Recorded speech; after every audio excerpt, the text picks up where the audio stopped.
Hey, I'm Sarah, and this is the Goddess in Training podcast. This isn't about being perfect or polished or having it all figured out.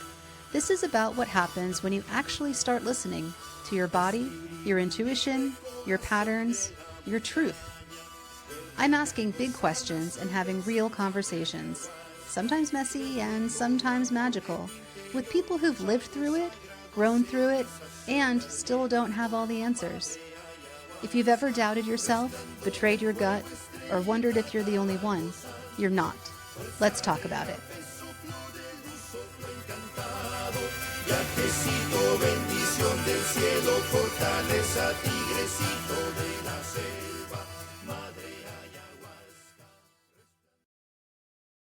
Welcome back to Goddess in Training. I'm your host, Sarah, and today I am so excited to introduce you to my guest, Leah Reynolds of Mind Your Health Wellness.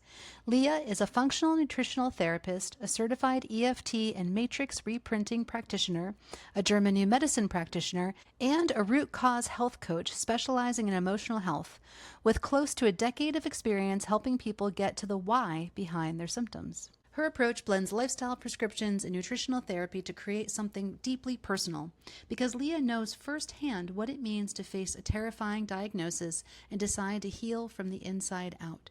She's living proof that the body, when given the right support, the right tools, and a whole lot of love, knows how to find its way back. Today, we're diving into German new medicine, the mind-body connection, fear as the root of disease, plant medicine, and so much more. This one goes deep, friends. Get cozy. You can find Leah and all of her work at mindyourhealthwellness.com. Let's dive in.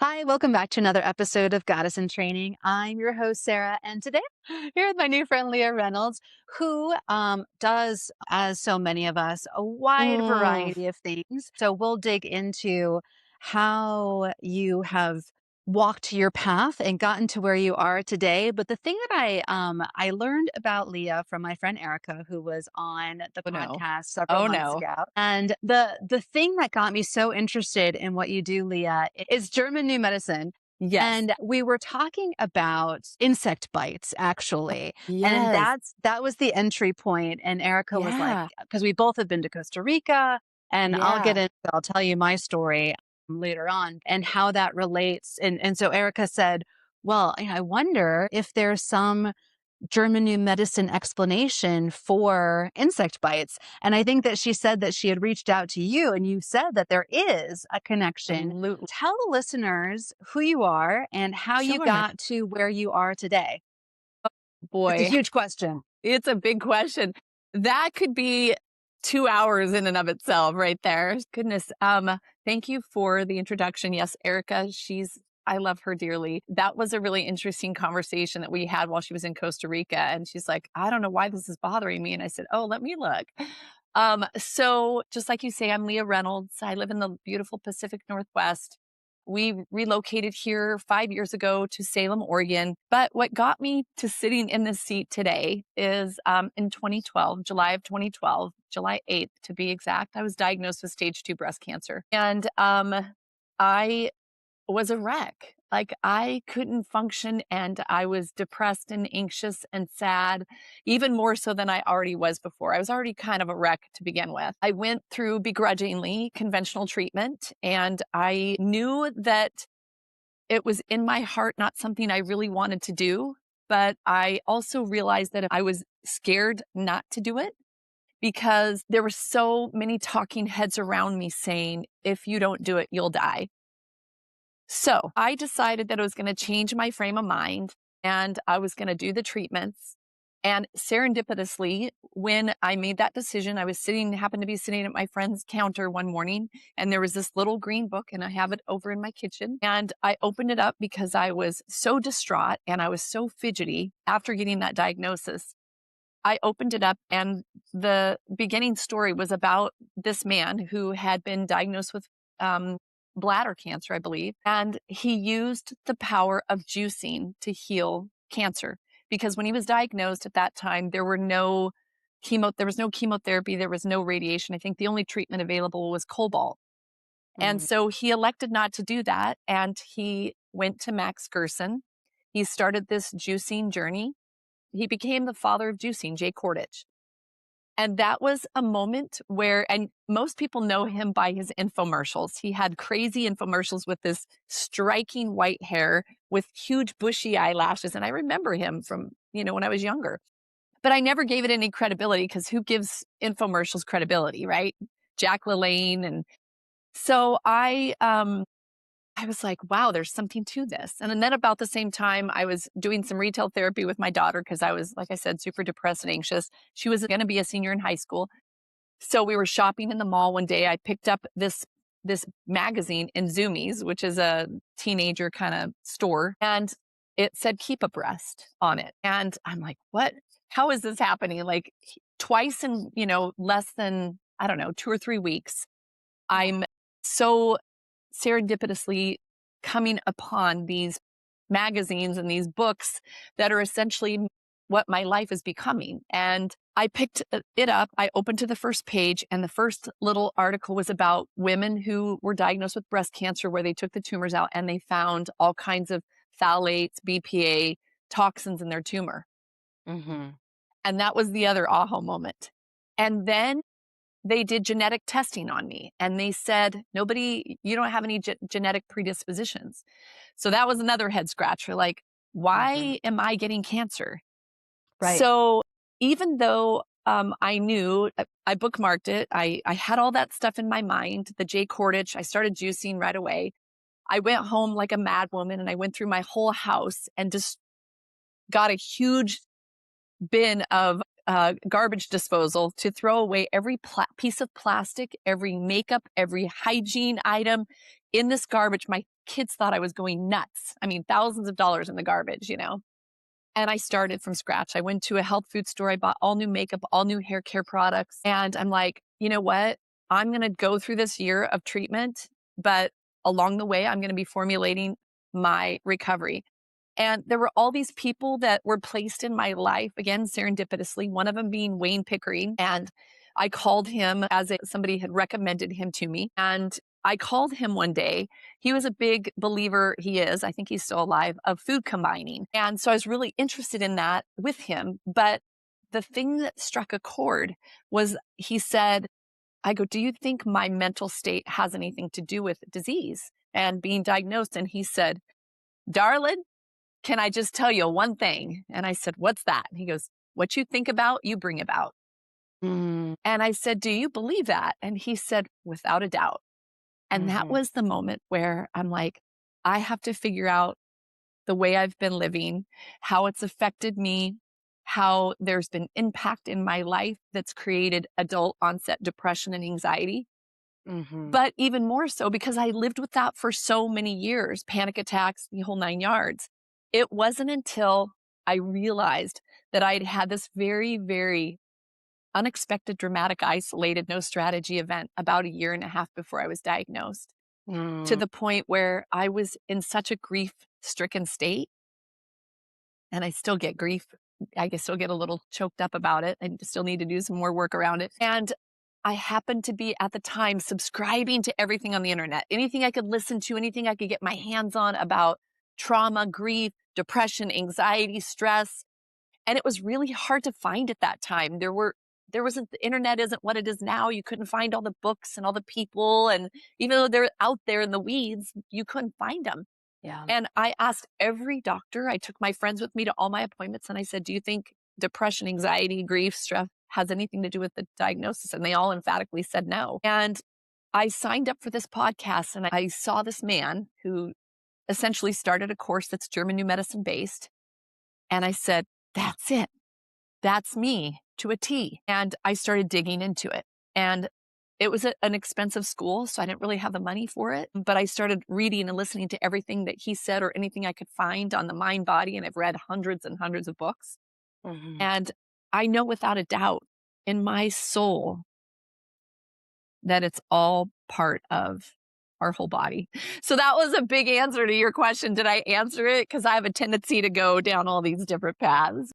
You definitely did. And I want to dig in a little bit more into what then happened when you made this connection that, Hmm. perhaps this grief triggered this physical manifestation in my body. What steps did you take when you had that realization?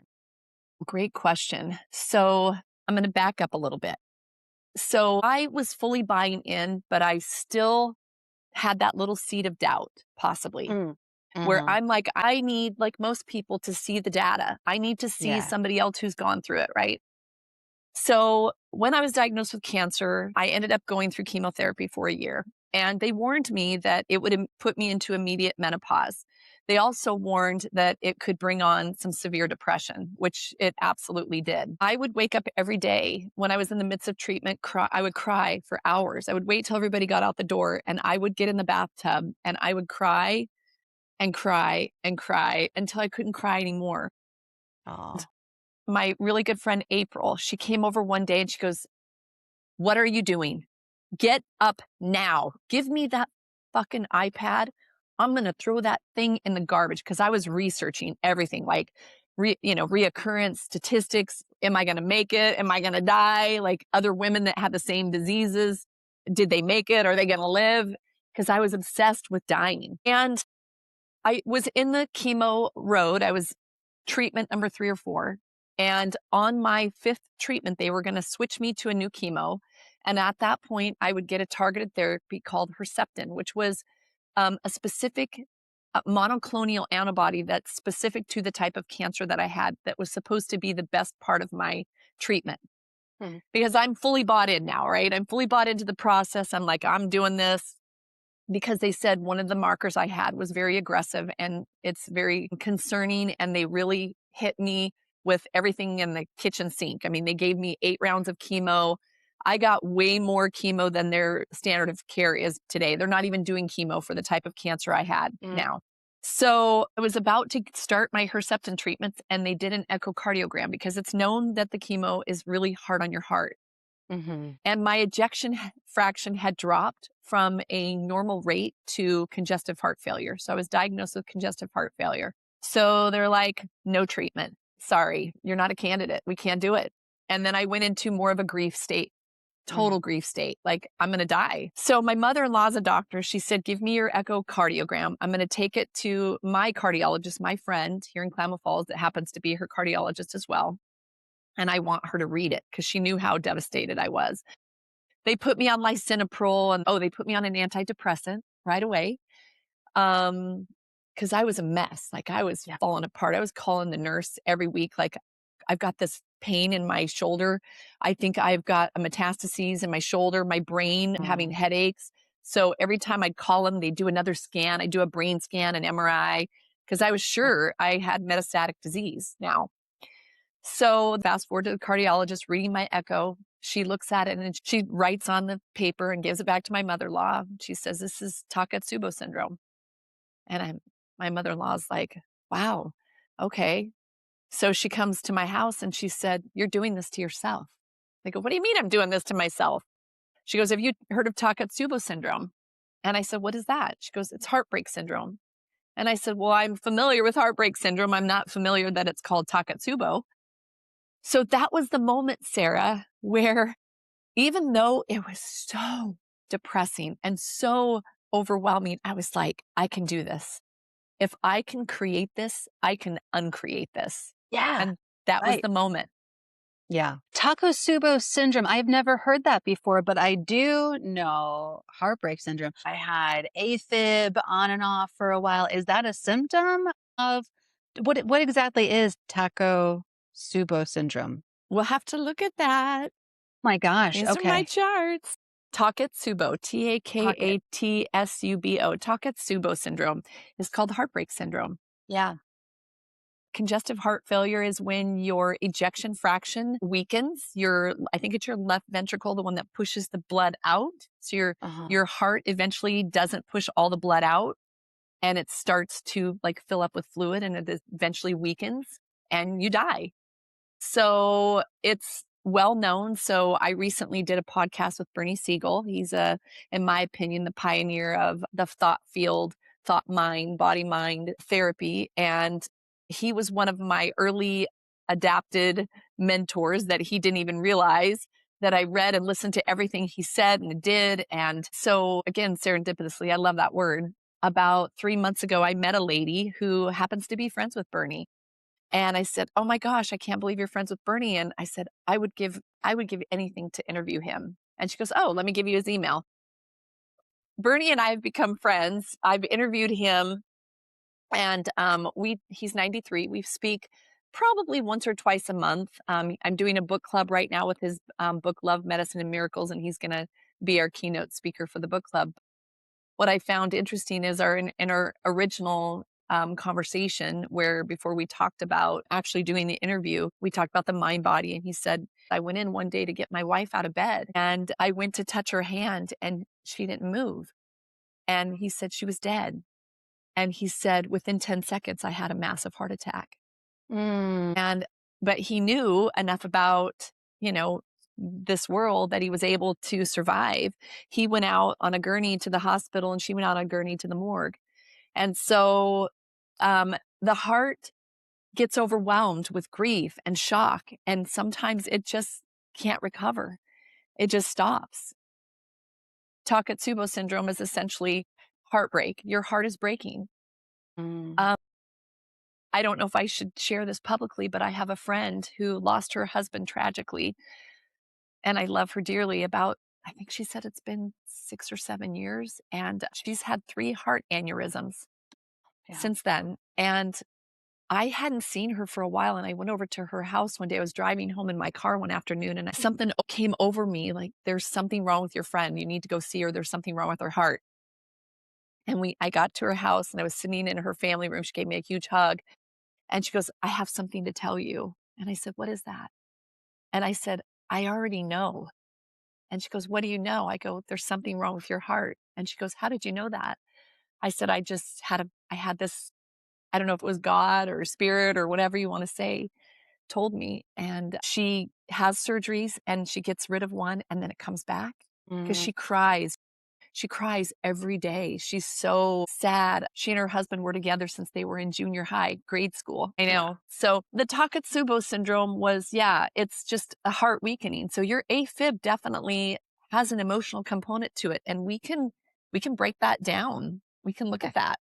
I, in my life, have realized this on my own without researching that I am creating all of the manifestations in my body. But going back to your friend and specifically heartbreak, Mm, it is really, really to take that responsibility, I would say, yeah.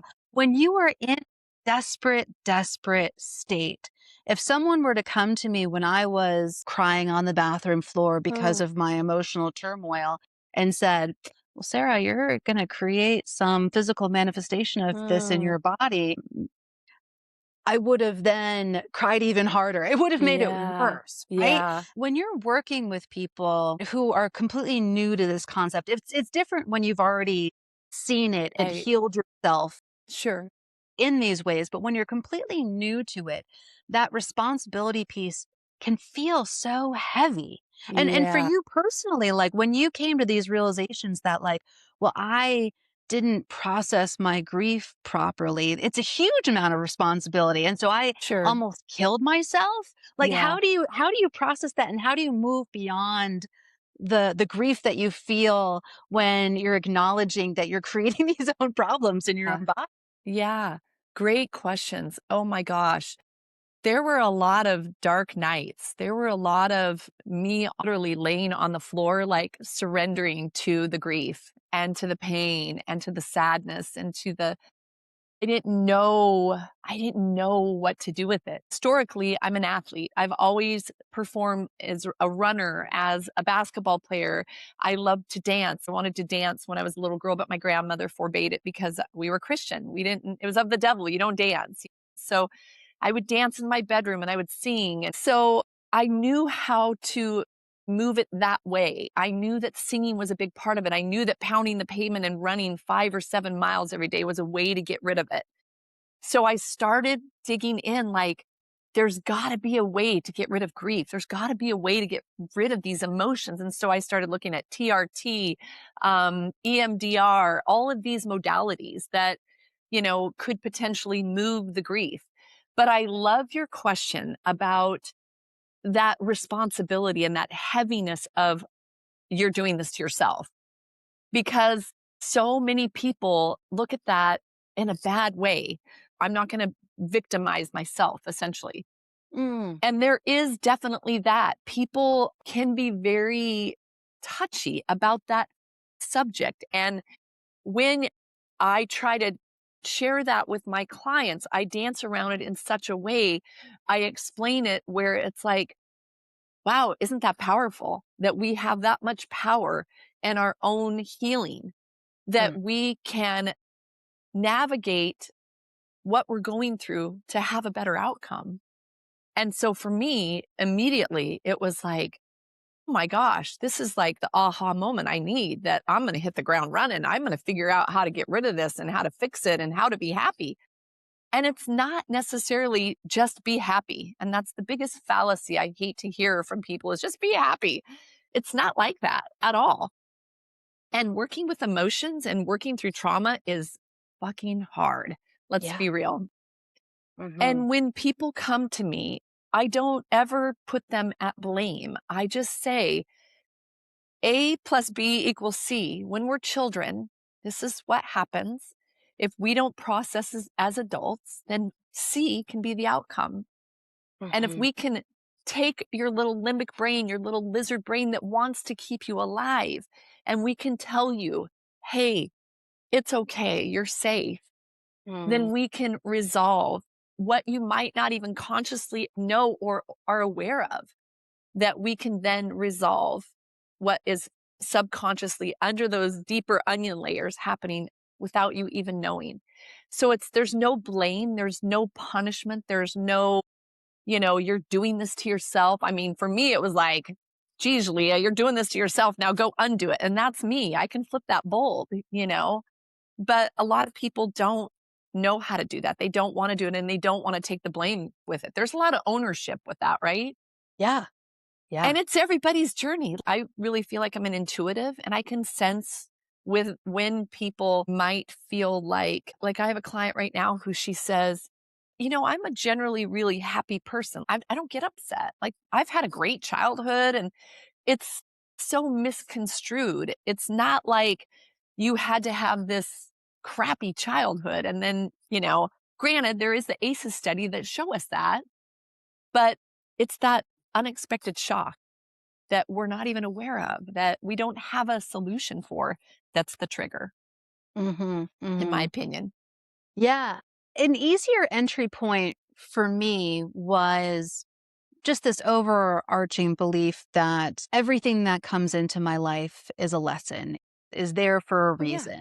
And believing that, I'll tell you a little bit about what happened to Yes, me please. that then opened up this conversation about Yes, you with please. Erica. Is well, the background is my overarching trauma in life has circled around not feeling supported and not being supported in childhood, and being the person who does all the things and like, I've got this, I can take care of myself, Yeah. that kind of mentality.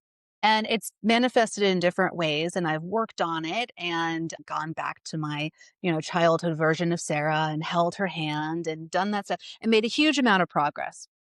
So I'm working on this project in Costa Rica, and also in that, like, let's power through kind of mentality. Mm, Like, I'm a warrior. I can live in the jungle and do all mm, these things. And I was in a romantic relationship with my business partner, and I always get major bug bites in Costa Rica, more so than wow. anybody. I mean, like, things happen to me there that don't happen to everybody else. A bug flew in a window, and I guess it's the kind of bug that pissed acid on my face, and so my whole face blew up like Whoa. this. No way.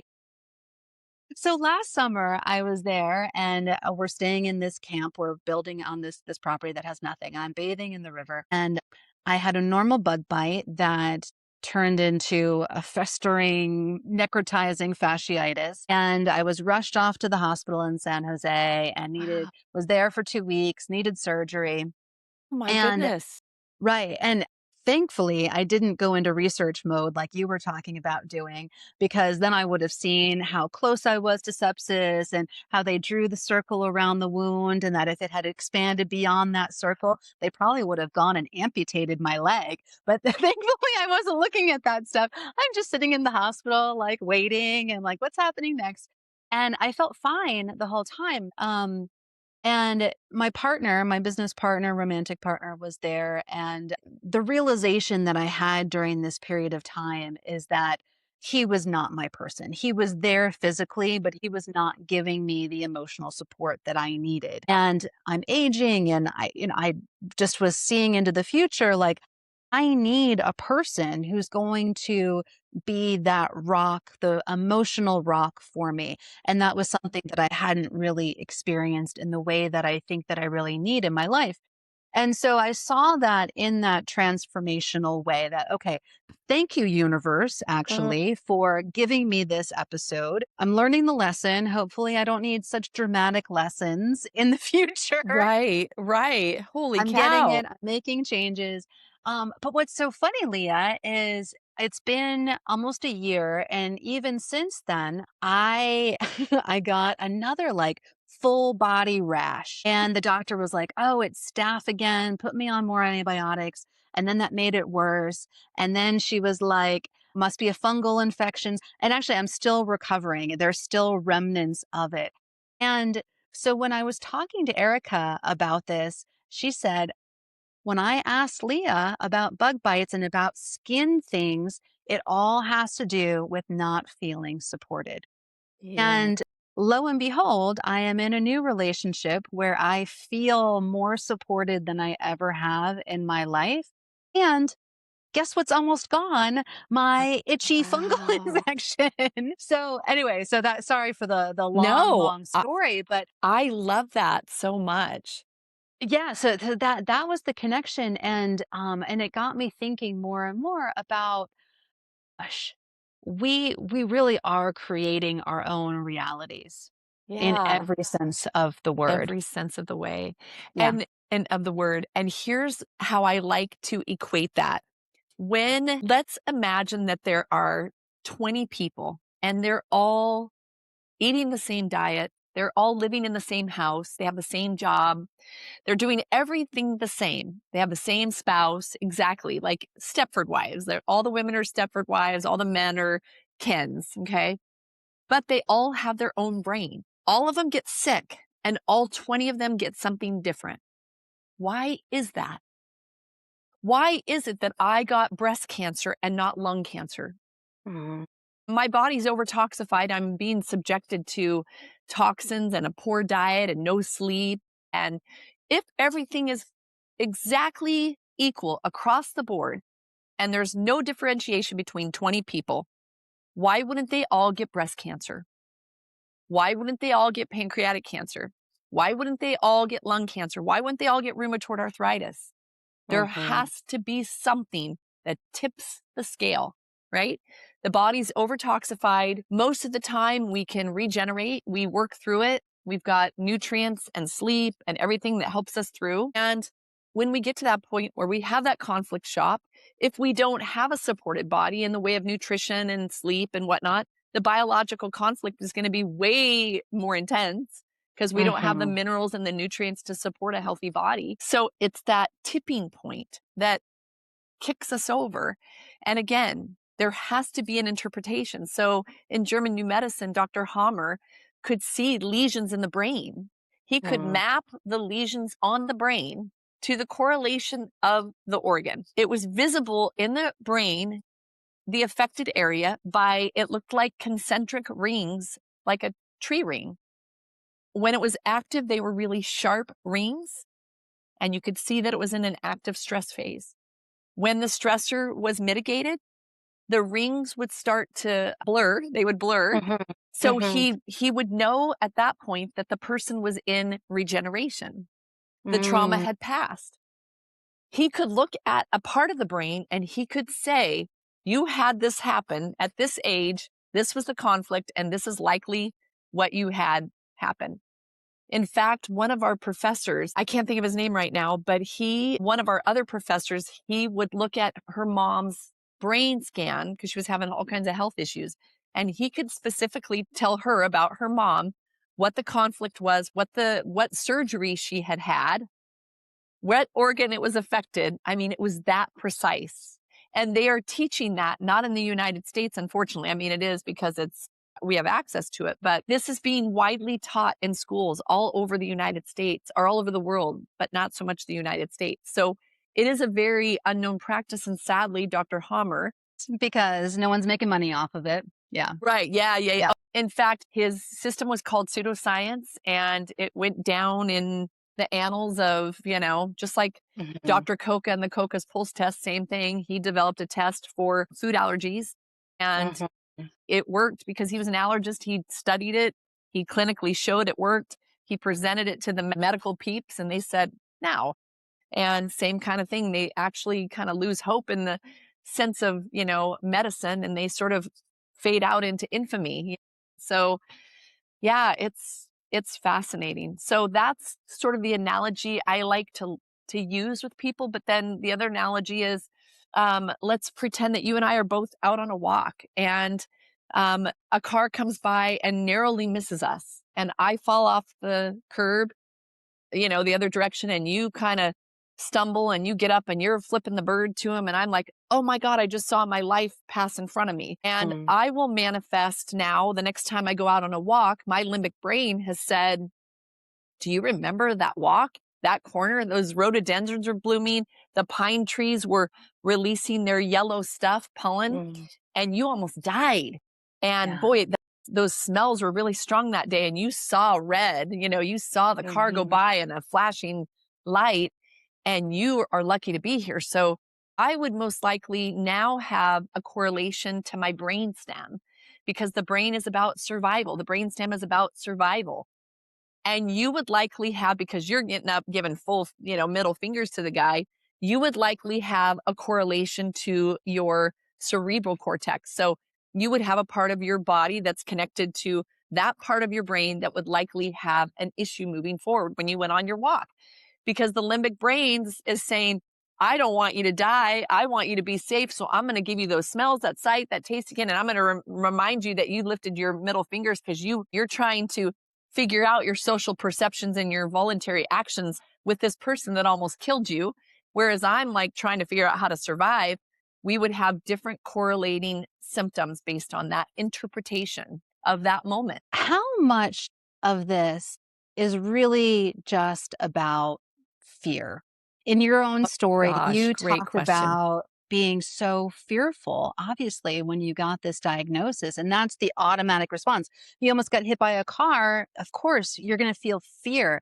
And in my own life, I realized that I was feeling fearful because of my past trauma in situations that I didn't need to feel fearful, but I felt fearful all the time because I didn't have this support. Sure. And I wonder, like, if we didn't fear death, how that 100%. would flip all of this. Oh my gosh, such great questions. These are so amazing. Let's just flip back 5 years.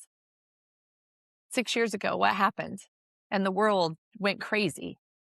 And what was it because of? Fear of the unknown, fear of death, fear of a disease that was the hidden virus in the air that, you can't breathe or go anywhere without your mask because this hidden virus is going to kill you, right? Everybody was locked up in their houses. I would walk down the street. We had just moved to Salem. Nobody would even talk to me. And my neighbors were asking me, are you vaccinated? Don't come over here if you're not vaccinated. I'm like, I'm a cancer thriver. I don't need a vaccine.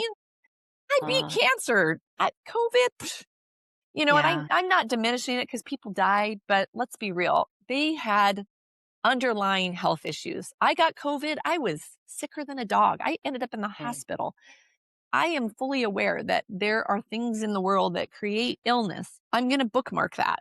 So, yes, fear, in my opinion, where does it come from? So, to your point, you had said you had these core beliefs of, I don't feel supported. So as little children, there are basic needs that we expect, that we want, that we need, right? That's being cared for, Mhm. being loved, being the obvious: clothing, food, shelter, warmth.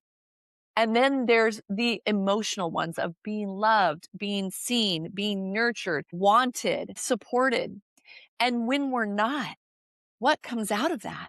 Fear. Yeah. Fear of not knowing who loves Mhm. us, who's going to take care of us, who wants us. Mhm. And then if we're in a trauma state at an earlier age where we don't get to play in our creative brain like we should, we are forced into a conscious world, which most children want to be in their subconscious brain till they're like 7 or 8, right? We see it. Ah, I see it with my granddaughter. They're playing and she has imaginary friends and she sings and plays by herself. She doesn't need anybody else. My husband's like, "Oh, don't you think it's kind of weird that she doesn't have any little kids to play with?" I go, "She has all kinds of little kids to play with.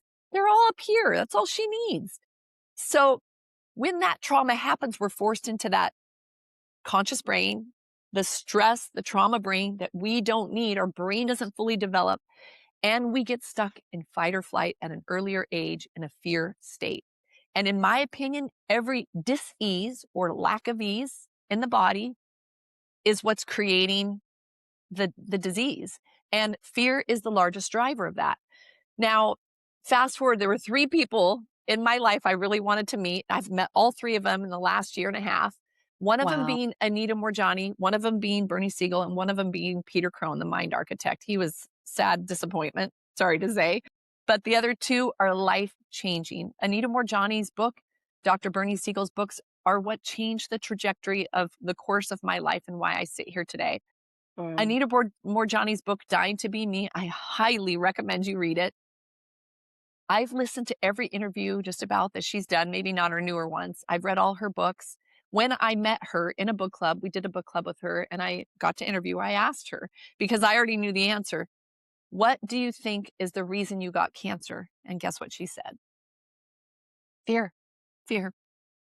Fear of not living up to her familial expectations. She was Mm. culturally raised in a, I don't know if she's Buddhist. She was raised in India and then they moved to England. I'm probably getting that wrong, but culturally, she was meant to be in an arranged marriage that was Mhm. decided by her family that she decided not to do. And her parents were supportive, but the surrounding culture wasn't.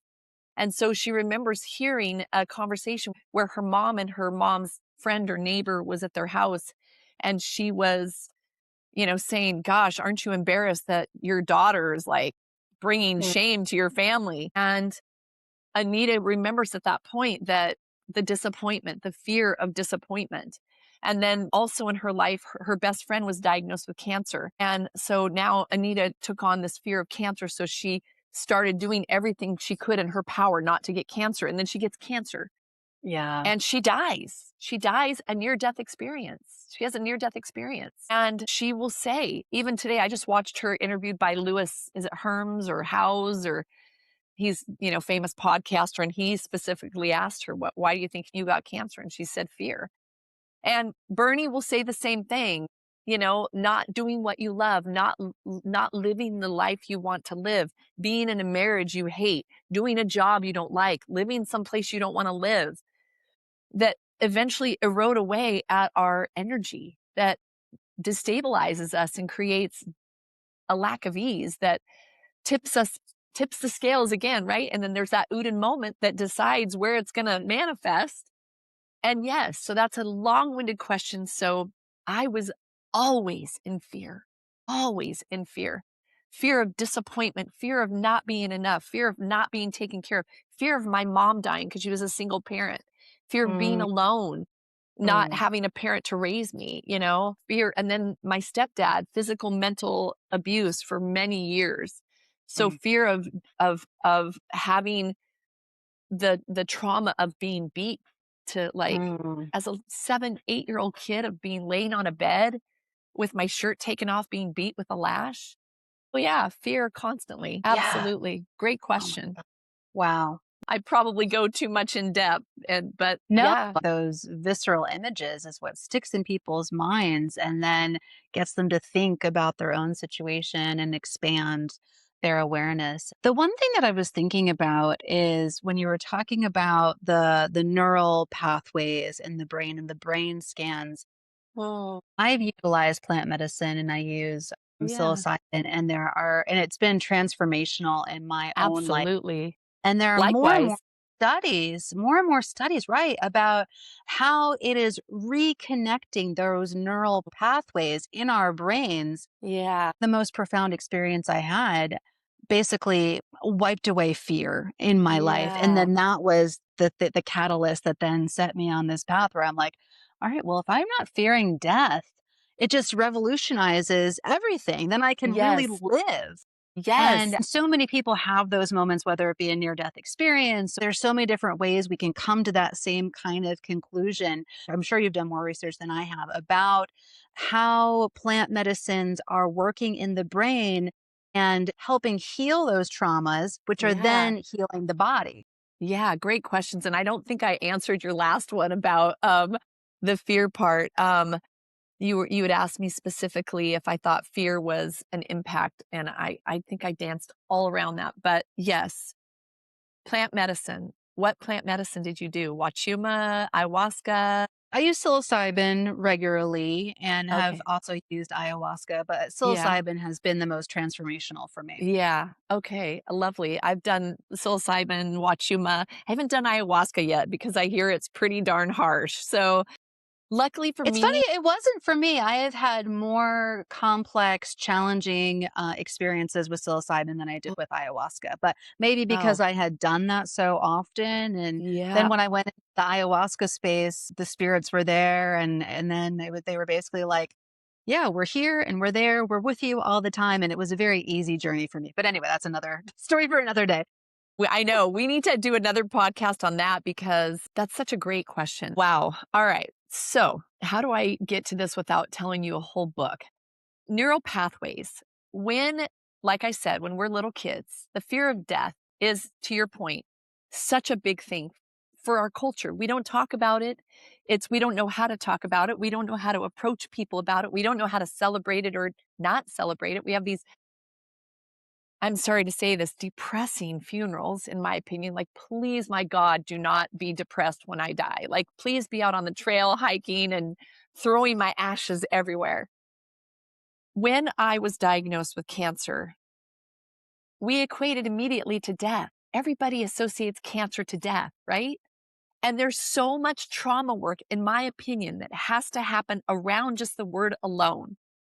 Mm, So I had to visit my death because I was not going to be able to live until I experienced what my death might look like.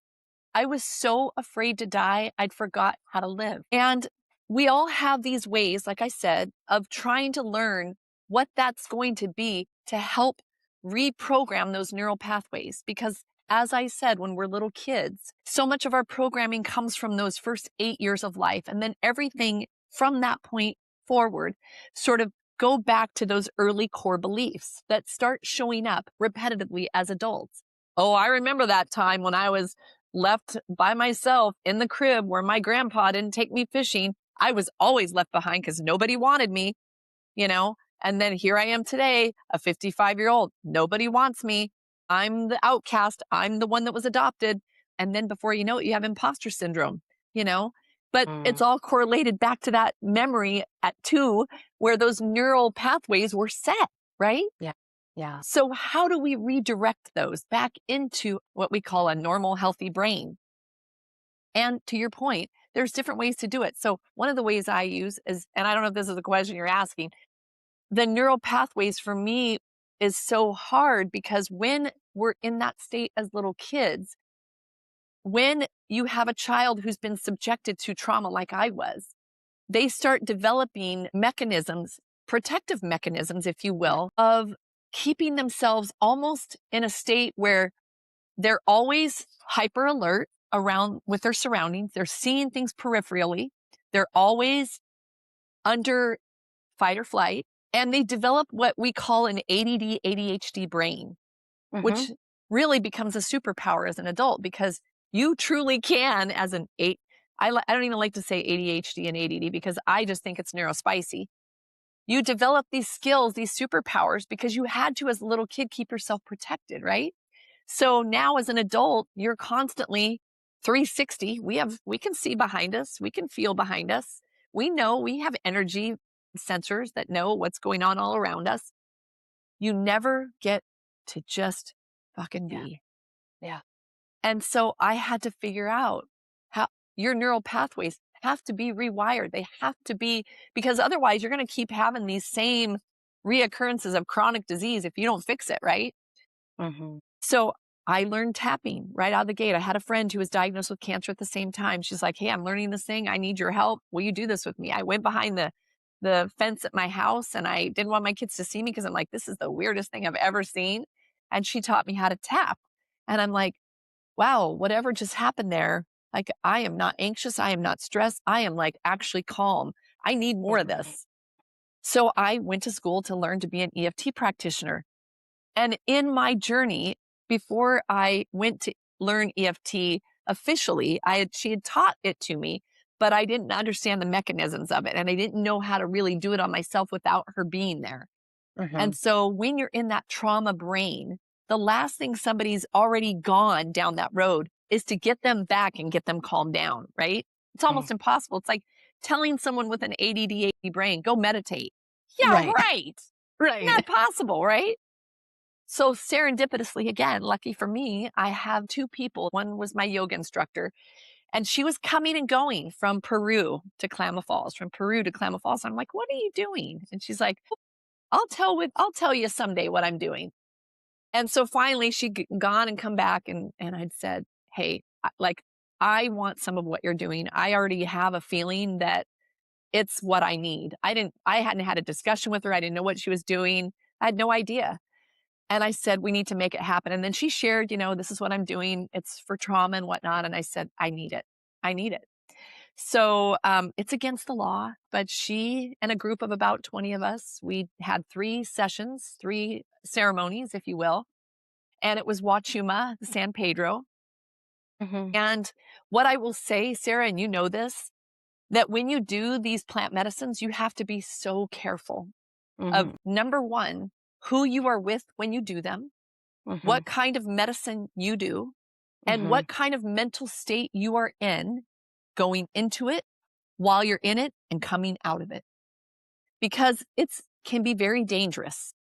Psychologically, it can create a bigger issue. You can open up your body energetically in ways that you might not be able to know how to protect yourself.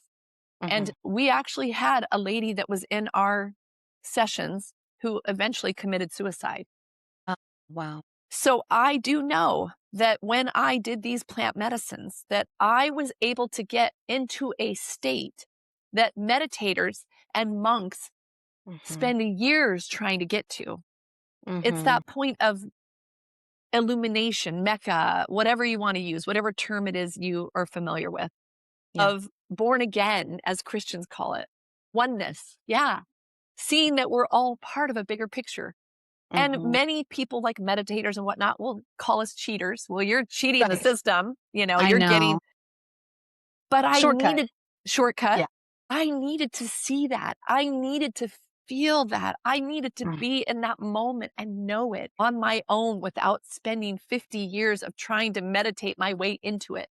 Yeah.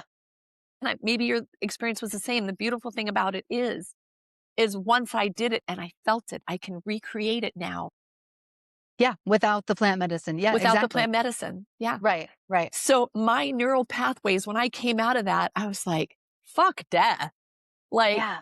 I just saw all this shit, and life is fucking awesome. And we are lucky to be here experiencing this. And my joy measurement went from 0 to 2,000 in Hmm. 2 days. And the Yeah. reintegrating was tough because it was almost like, I don't know if you experienced this. I come out, they say to reintegrate and be really careful and don't go back to work and take some time. And I'm like, oh no, I have to go right back to work. And I am telling you what, that next day, shit happened that I can't explain. It was bizarre. And I had to call my friend who's a shaman. I'm like, what is happening right now? And she goes, I told you not to go to work. She's like, all right, let's back out. Yep, yep. But what the weirdest thing was, like, when I was driving home, I was driving like 30 miles an hour, feeling like I was going 80.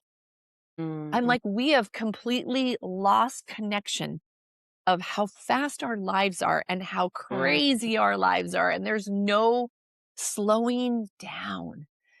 And it was such a beautiful process. And I'm so thankful for it. And that has been the biggest blessing for my neural pathways. And then fast forward, everything sort of serendipitously aligned after that. And the schooling that I wanted to do during COVID dropped to a third of the price. I started that.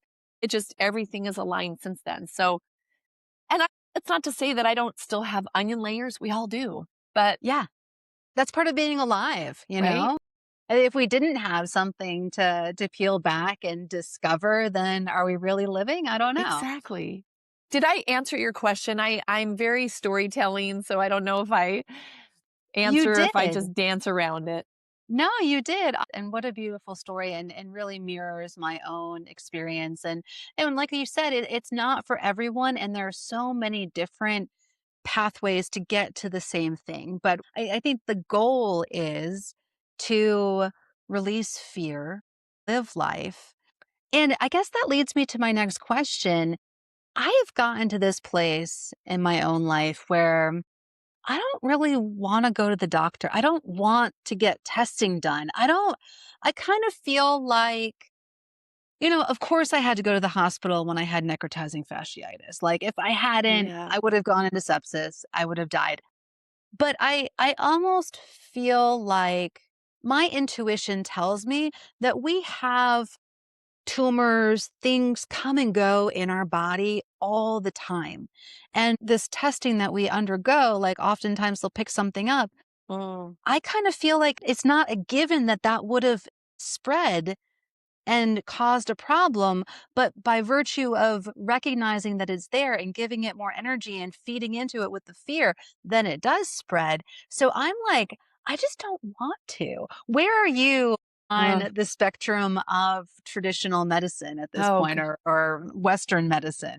Great questions. I read your questions. I know we like to be kind of off the cuff, but you gave me some general questions of like, let's talk about this. And I'm like, oh, all this stuff, right? Oh, goodness. To be perfectly honest with you, I think we need doctors for emergency situations. Definitely, 100%. Make sure you take some Manuka honey with you whenever you go to Costa Rica again, because so many Hmm. studies with sepsis and Manuka honey.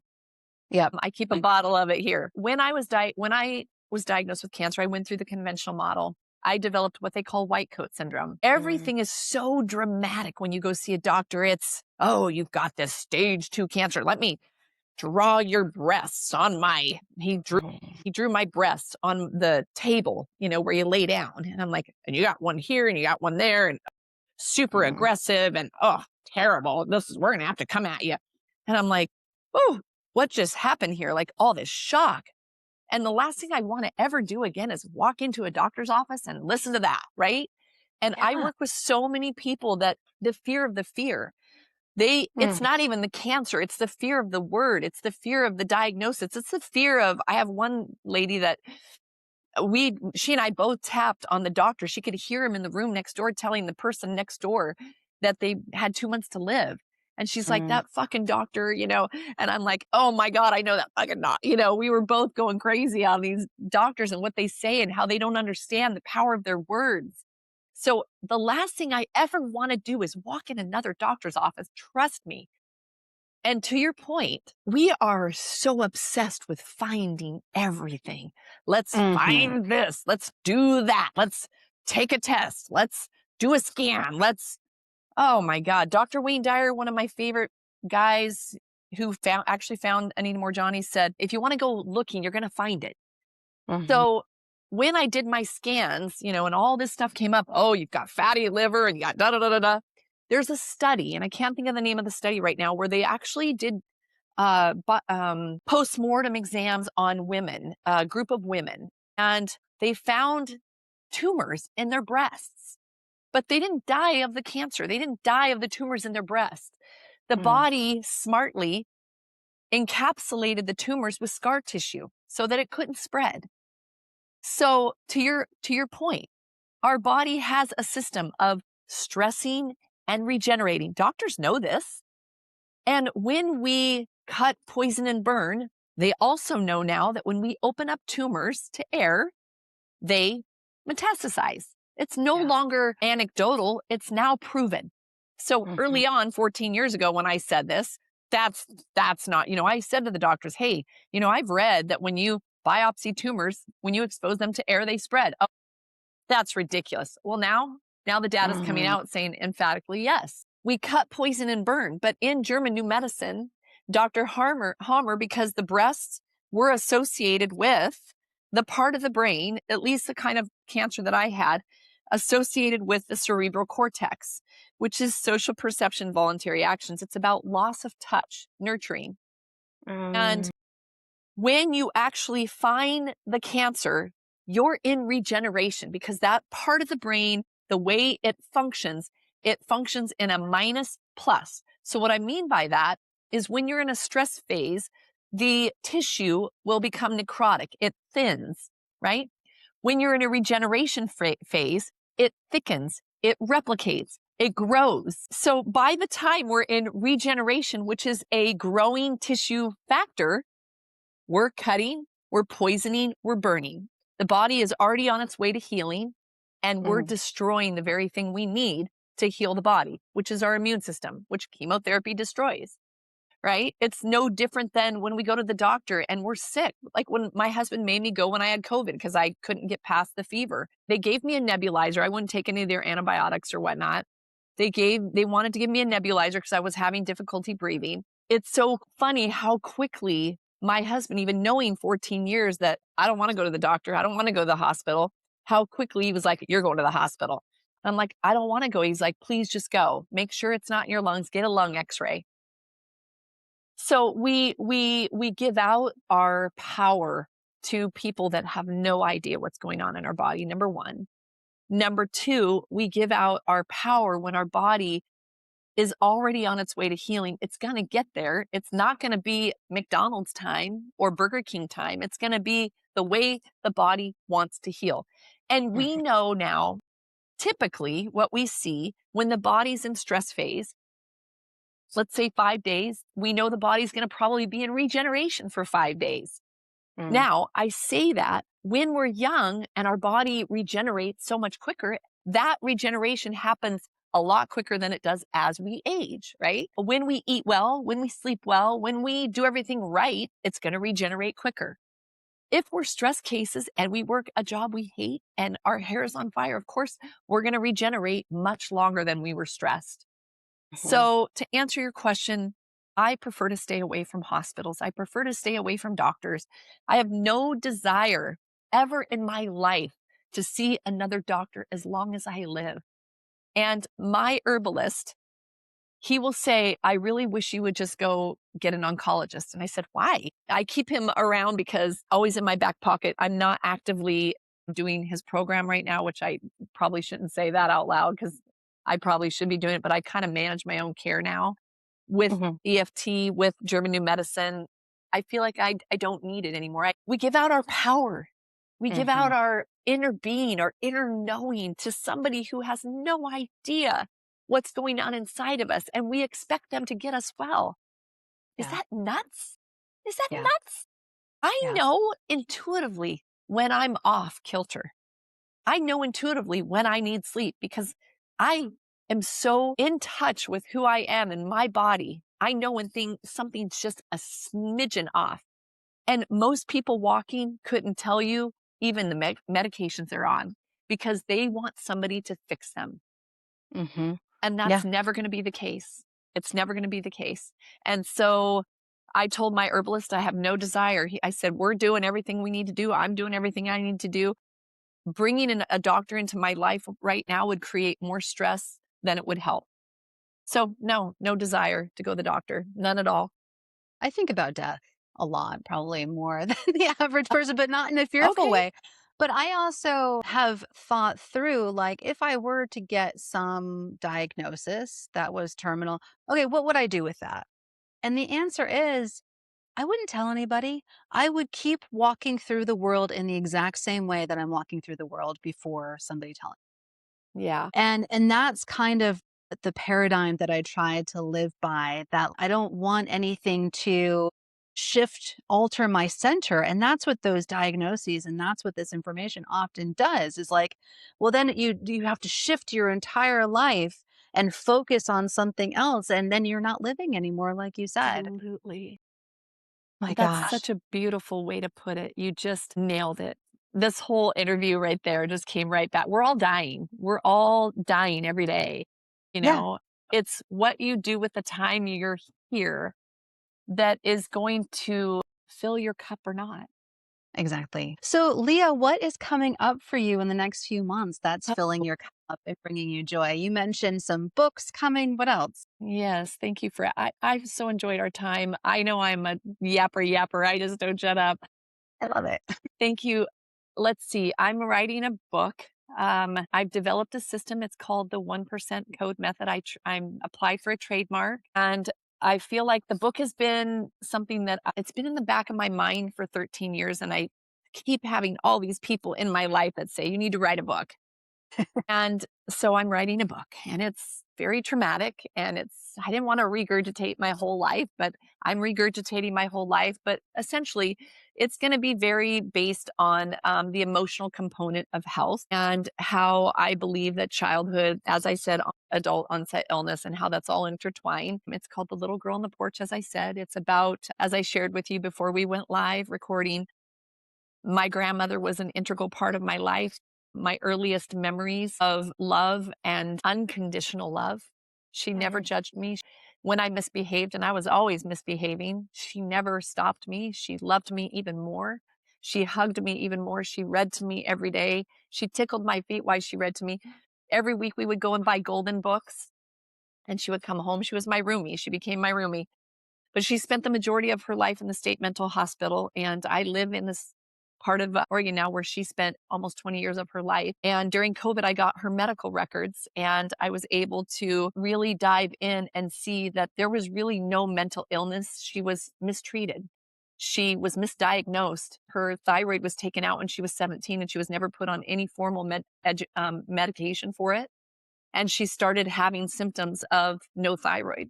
And she went to every doctor under the sun, and no one could give her answers. And so she had what she described as a nervous breakdown, essentially. And she went to a state mental hospital, and then she couldn't cope anymore.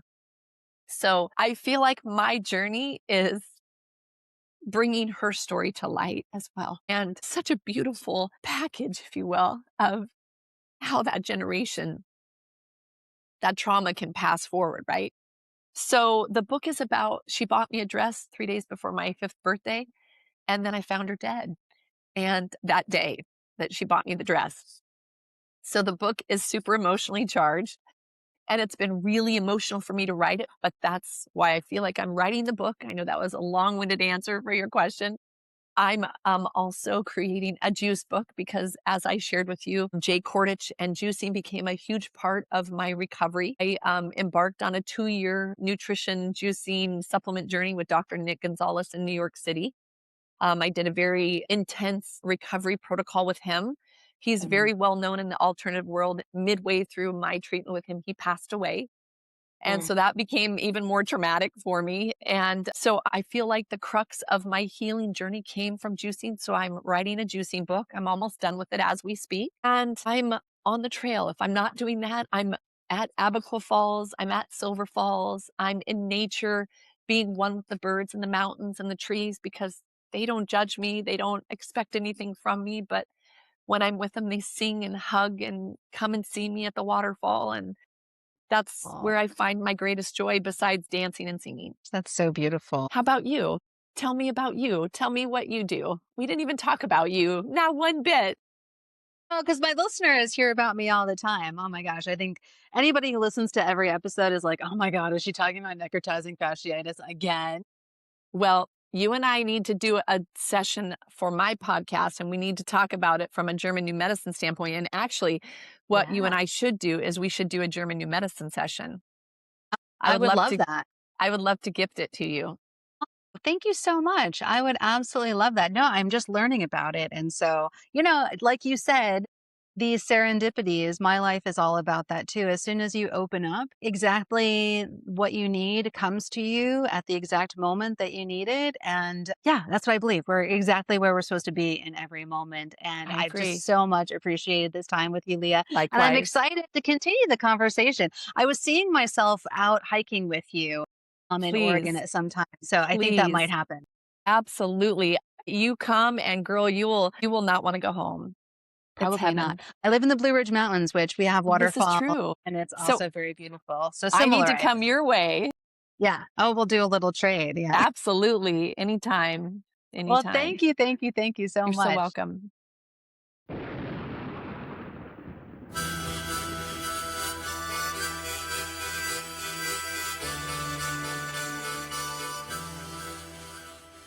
Thank you for tuning in to Goddess in Training. I hope something in this episode stirred your knowing or softened your heart. If it spoke to you, share it with someone who needs it, or leave a review or comment to help others find us. If you're watching on YouTube, please like this video and subscribe to the channel. If you want to hear more conversations like this, please consider supporting Goddess in Training on Patreon. For more tools and offerings to deepen your intuition practice, visit goddessintraining.online. You can also join the Scroll of Sashat on Substack for twice-weekly stories of how I followed my intuition. The music for Goddess in Training is Madre Ayahuasca by Arkawa, and you can find more of his music in the link to his website in the show notes. Remember, your intuition is not a mystery, it's a memory. Keep listening. Resplandor del fuego, estrellita, tabaco santo, fuerza de rapel, soplo de luz, soplo encantado, viajecito, bendición del cielo, fortaleza, tigrecito de la selva, madre haya